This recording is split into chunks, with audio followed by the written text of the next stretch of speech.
Hey, Miss Jennifer. Hi, Miss Kayla. All right. This is Miss Jennifer Campbell, and she is the founder of the travel blog Just Chasing Rabbits. The Just Chasing Rabbits blog is her place for sharing inspiration for iconic, unusual, and amazing travel for the forever young. Miss Jennifer, what made you start your travel blog? It really just kind of happened naturally. I was an art student always in school, and then after college, I started working at photography studios, and so I always had a camera in my hand. Once I got married, my husband Mark and I started traveling together. At first, it was our honeymoon to New Orleans, and then the next year we did Disney World and Disneyland and the whole Hollywood area. Yes, we started out doing very touristy things, but we realized really quickly that we travel well together. We get along really well. We complement each other. We can figure out things. Neither of us had traveled just a whole lot, when we were younger or anything. And I guess we were intimidated by travel. Like, we didn't know how to plan. We didn't know anything about transportation or the language barriers that you can experience with travel. We didn't know anything about that. But once we realized how easily we figured out things together, just playing off of each other, we're like, hey, we can do this. We can go anywhere. And so we did. We realized that we love it. And so anytime we get a chance, we find a place to go explore. But then I also love sharing the stories and telling other people what we did and what they should see and stuff like that. So it started out as just a way for me to share my stories and my experiences and my photos. And it turns out people really like it. So I continued. I think it's a great way to document, like keep up with what you've done, where you've been. And I mean, once you start traveling as much and as often as y'all do, sometimes like you forget what you did in this place already years ago. So then you have a post not only for everybody else, but for you to look back and remember what you did. It's definitely fun to go back and kind of reread some of the stories or kind of relive some of the moments, especially in my own words. It's something that you wouldn't necessarily get just flipping through a scrapbook or a photo album. Here's all of my words. So. And it's fun to see, well, sometimes not maybe fun. It's interesting to look back at some things in some areas and see how those places have changed over time. Like, what year did y'all get married? 2004. And y'all went to New Orleans then? Mm-hmm. Was that before Hurricane Katrina? Mm-hmm. So you have there was a Six Flags there then. Yeah. So you can just you have the contrast, and I don't know, it's interesting because you were also in Japan right before that earthquake or tsunami. Both. Mm-hmm. Both. Mm-hmm. Yeah. Yeah, we got home about a week before the earthquake and tsunami. That was in 2011. Oh, why Just Chasing Rabbits? Okay, so as my sister, you know this. Okay, maybe we should include we're sisters. Okay. So our mom would always say, we're just chasing rabbits or we're just hunting rabbits. Anytime we were going anywhere and took a wrong turn or, road trip, whatever, and took a wrong exit, it's fine. We're just chasing rabbits. It's taking the scenic route, anything. We're not really lost. We're just exploring. So it's just kind of taking that idea of it's fine. Don't ever worry about taking a wrong turn or taking the long way or whatever. You can find interesting things and maybe stumble across something that you wouldn't have otherwise found, which is one of our favorite parts of travel. So that's where it came from. Thanks, Mom. Thanks, Mom. Where's your favorite place you've ever been? Do you have a favorite? Like, after we go and really experience a place, it's almost like it becomes a favorite automatically, just because you get to know the traditions, the food, the people, the everything, and it just touches your heart, and it's hard to narrow it down.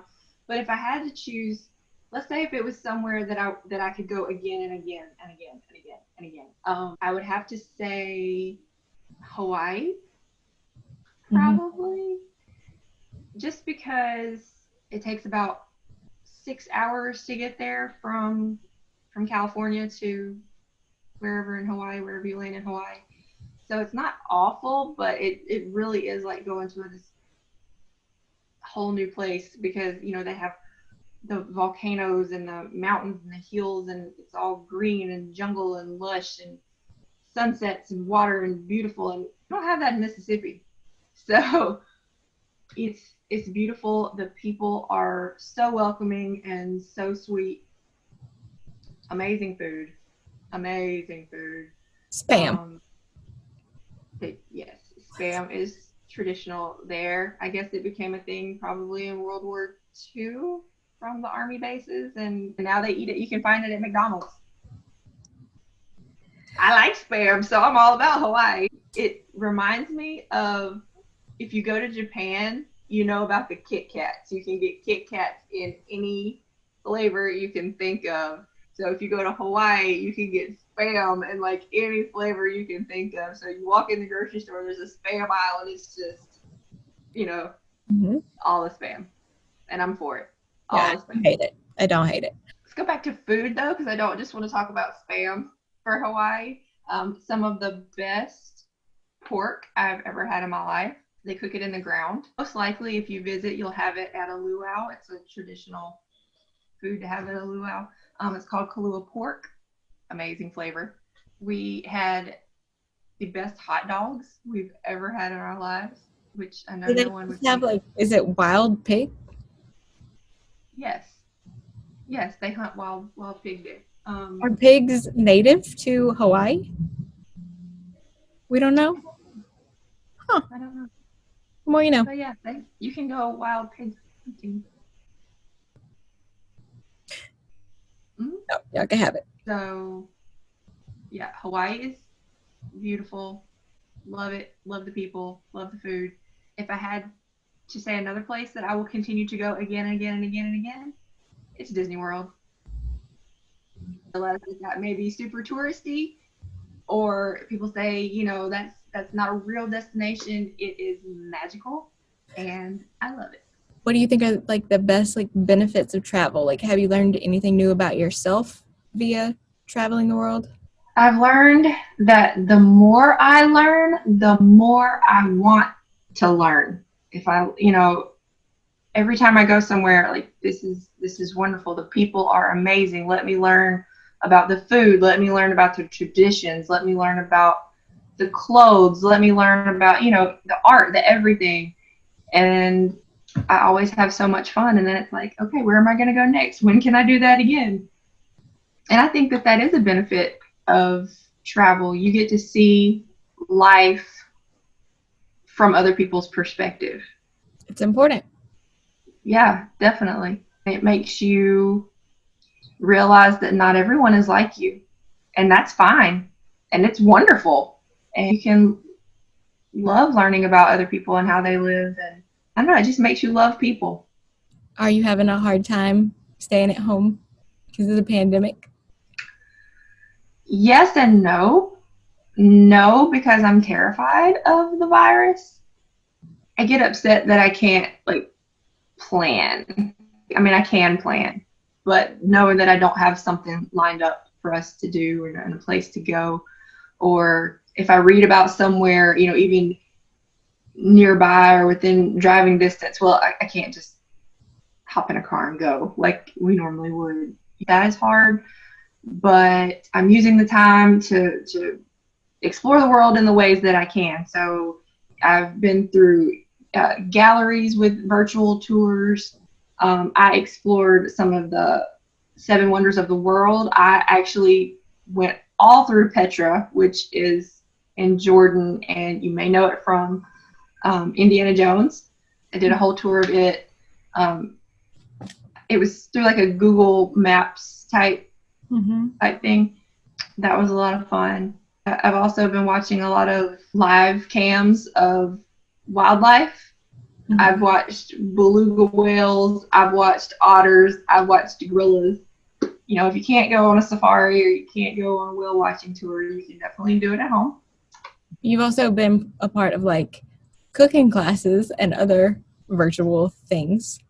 Yes, I took a cooking class with Cooking as a First Language, which is a nonprofit based in Tupelo, Mississippi. It's solely based on bringing people together and knocking down barriers. So it doesn't matter who you are, what your background is, what language you speak. We can all come together. We can cook together. We can eat a meal together, and you can bond over that. But since we're in a pandemic, we couldn't meet up and actually cook together. So we had a virtual cooking class, and we had Chef Tariq from Jordan, and he taught us how to make moussakhan, which is the national dish of Palestine. So that was an experience, and it was delicious. Do you have a most rewarding travel moment? Most rewarding would probably be some of the interactions with the people in Japan. They were just amazingly friendly, welcoming, helpful. The one story that I tell a lot is we had gone to Nagoya, I believe, for the day, and we were trying to get back to our hotel, which is not in a touristy area at all. None of the signs had any English on them. So we're at the bus stop trying to figure out how to get back to our hotel. Could not read the map. Could not read anything. Had no idea where we were trying to go. And the thing about Japan is they're so friendly and they're so helpful that if you stand there and look lost for more than just a few minutes, someone will come try to help you. Like, it never failed. We always had someone come up to us, and it really didn't matter if they spoke English fluently or not. They would come and try to help us.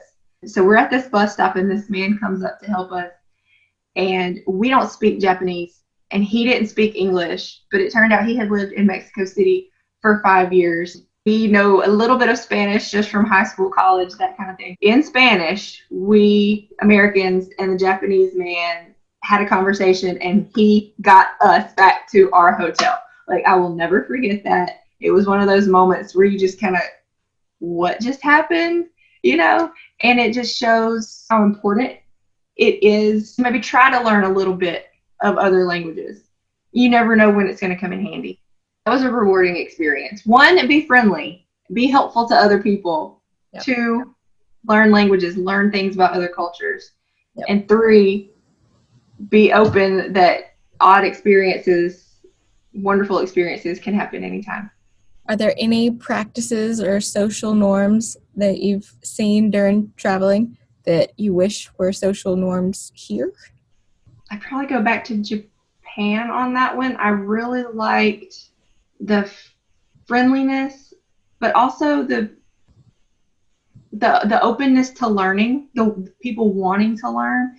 If people saw us, I mean, we're obviously not Japanese. They would come up to us and want to know who we are, you know, where we're staying, how long we're going to be in Japan, and if we could help them learn English. And that was amazing to me. These people, you know, they want to learn something new, and they go after it. Whereas in America, I think we take education and things like that for granted. I'm always wanting to learn something new. I'm very curious. I do wish that was more of a norm, you know, taking education seriously, enjoying it, and seeing that it just adds so much worth, you know. I just love, you know, I love learning. You have to treasure it. And, you know, I'm a reader. I always have 1 or 2 or 3 or 4 books going at one time. And I think that's why travel speaks to me so much, because I can go and learn all these new things, and it's actually hands-on. You know, I can experience these things. I can talk to the people. We've, you know, even in Japan, we had some friends of ours invite us into their home and cook a traditional meal. That's a learning experience that not a whole lot of people get. Also, in the Asian culture, they do wear their masks. If they're sick, they wear masks to prevent other people from getting sick. And I think that's important, and I think that's a selfless, respectful thing to do. And I think it should be the norm everywhere. Yep. How do you research and plan your trips before you go? I have a few websites that I really love, especially to help find some unusual things. Atlas Obscura is amazing. Roadside America is great if you're doing like road trips or local stuff. In any of the 50 states, they have lists of just odd things, a big dinosaur on the side of the road, or go see the meteorite in this museum. So I definitely check those out. I read blogs from other people to see where they go, what they've done. And then also I go to tourism pages for specific cities or counties and see what they have to say, or I'll even contact the tourism offices and see if they suggest anything for us. So some things are planned, some things are not planned. We definitely leave room for us to just wander and find things on our own. It's always nice to say, hey, that looks like an interesting restaurant. You ever heard of it? Nope, me either. Let's go check it out. If you bump into a local somewhere and you start talking and they start suggesting things, go here, do this, try this food. You definitely want to be open to those suggestions too. And when you make friends in these areas, do you stay in contact? We try to. I have a lot of friends on Instagram, Facebook. We try to keep in touch. We have been back to some of these places to visit people a few times. I would love to get back to Japan to see some of the people that we know there. It's been 9 years since we were there, so we would love to go and visit. Y'all were there for a couple months. Yes, we were there for, well, it was about 6 weeks. We were there like mid-January to mid-March of 2011. So it was a while. It also makes you not want to take people that you've met or your friends for granted, I think, because one of the precious ladies that took me around in Japan, sightseeing and stuff, she passed away a couple years after we were there. She had actually come here and I got to see her one more time. And then about a year or so after that, I think she passed away. And so it was just, man, I wish I had spent more time with her or gotten to know her even more or got the chance to go back to Japan and see her again. So she was one of the cats, right? her husband worked with my husband here. When we were in Japan, she offered to come and pick me up and take me around. And yes, she had a cat. And I'm trying to think of Muku. His name was Muku. And he was a little orange cat. Precious. He was mostly kitten.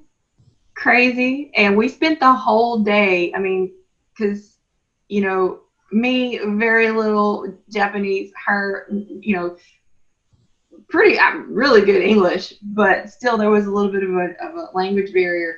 But playing with a cat for hours is universal. Like the squeals and the laughing is universal. It was a good day.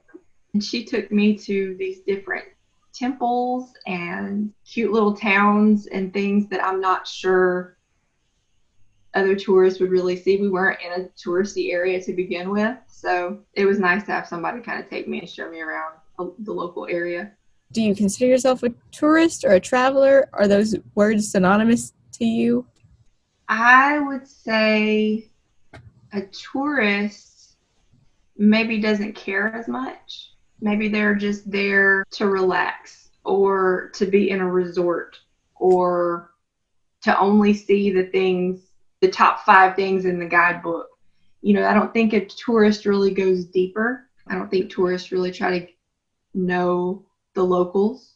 I don't think they necessarily would take cooking classes or spend a lot of time learning about the art or history or anything like that.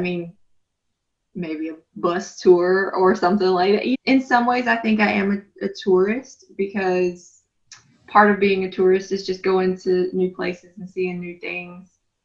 And yeah, you're always going to go to the touristy places. Some people don't like to at all. I definitely like to because there's places that you've always heard about. Like you can't just go to New York and not go to Times Square. I mean, people say it's not worth it, you shouldn't go. I had a ball. You know, you should go to Times Square. Yeah, it's like going to New York, not seeing the Statue of Liberty.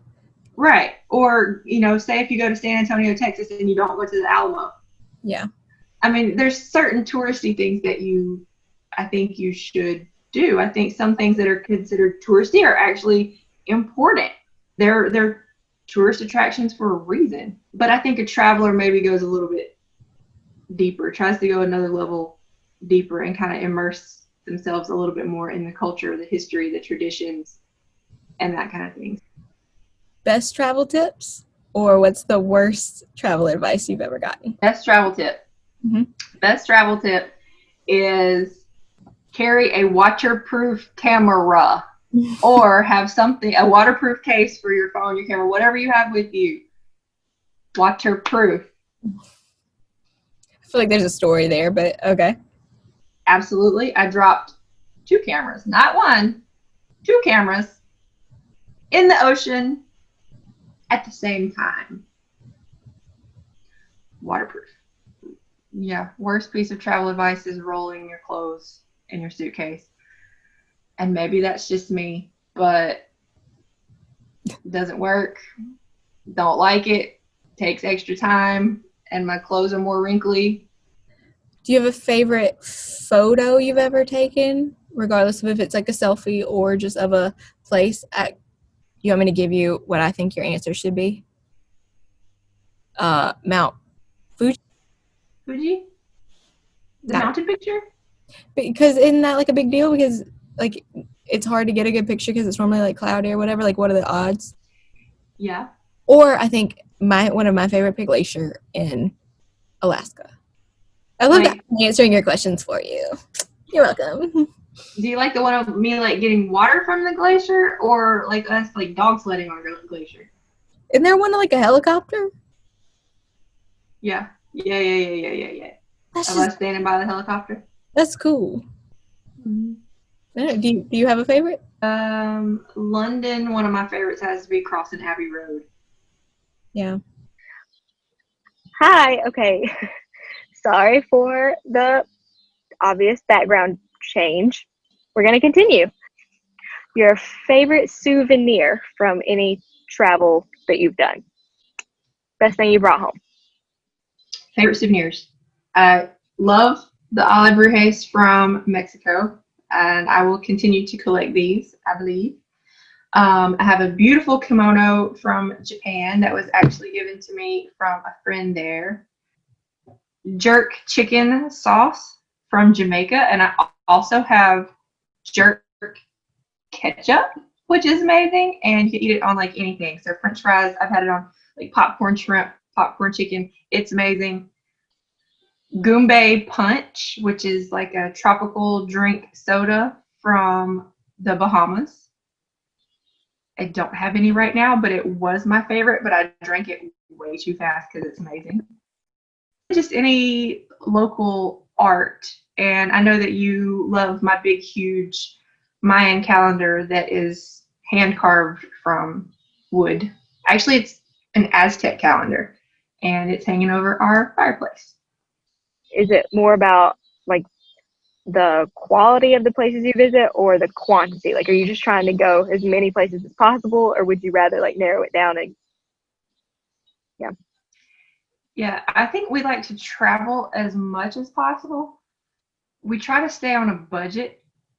It's fine if you want to have one big trip a year or one big trip every 2 years and really just not have a budget and just get anything and everything you want.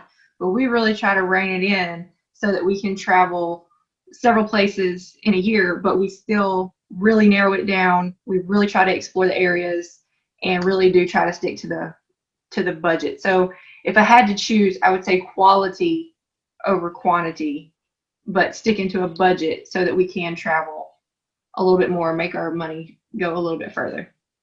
if you have no budget or whatever to go to a far off place, start where you are. How much stuff like in your hometown or neighboring cities like have you not seen yourself? Right. Like be a tourist in your own city.